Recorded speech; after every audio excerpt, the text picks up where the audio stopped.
যারা পুজোর মধ্যে পার্লারে গিয়ে একবারও হেয়ার স্পা করাওনি আমার মতো, তারা যখন খুশি বাড়িতেই বসে টাকা আর সময় এই দুটো বাঁচিয়ে হেয়ার স্পা করে নাও খুব সহজেই। পার্লারে যে স্পা ক্রিম ইউজ হয় তাতে কিন্তু চুলটা ধীরে ধীরে ড্যামেজ হওয়ার ভয় থাকে, কিন্তু এই DIY স্পা ক্রিম কিন্তু তুমি নিশ্চিন্তে ব্যবহার করতে পারো। আর এটা বানানোর জন্য সবার আগে তৈরি করে নেব ফ্ল্যাক্সিড জেল, যা ভীষণ রকম কার্যকরী আমাদের হেয়ার, স্কিন এবং ওভারঅল হেলথের জন্য, কারণ এর মধ্যে রয়েছে ওমেগা-3 ফ্যাটি অ্যাসিড, যা মাথার চুলকে গোড়া থেকে মজবুত, সফট আর ম্যানেজেবল করে তোলে। যারা মনে করো ফ্ল্যাক্সিড জেল বানানো খুব ঝামেলার বিষয়, তাদেরকে বলবো একদমই না। মাত্র 250 ml জল আর 2 টেবিল স্পুন ফ্ল্যাক্সিড অ্যাড করে কন্টিনিউ বয়েল হতে দিতে হবে যতক্ষণ না এরকম জেল লাইক কনসিস্টেন্সি হয়ে আসে।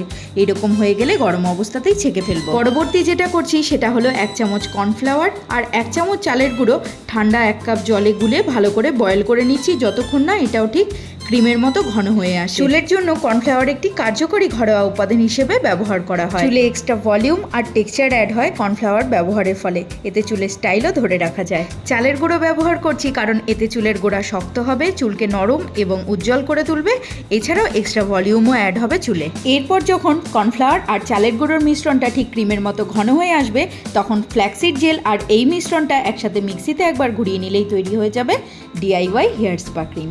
এবার চলো দেখাই এটা কিভাবে অ্যাপ্লাই করব। এটা অ্যাপ্লাই করার জন্য সবার প্রথমে শ্যাম্পু করে নিতে হবে, যাতে একটুও তেল, ধুলো, ময়লা চুলে কিচ্ছু না থাকে। স্ক্যাল্প যেন একদম পরিষ্কার পরিচ্ছন্ন অবস্থায় থাকবে। এরপরে যেইভাবে তুমি কন্ডিশনার অ্যাপ্লাই করো শ্যাম্পু করার পর, ঠিক সেইভাবেই এটাও অ্যাপ্লাই করতে হবে। আমার কাছে একটা শ্যাম্পুর ফাঁকা বোতল ছিল, তাই আমি এটা ওর মধ্যে ভরে নিয়েছি আর খুব সহজেই এভাবে অ্যাপ্লাই করছি।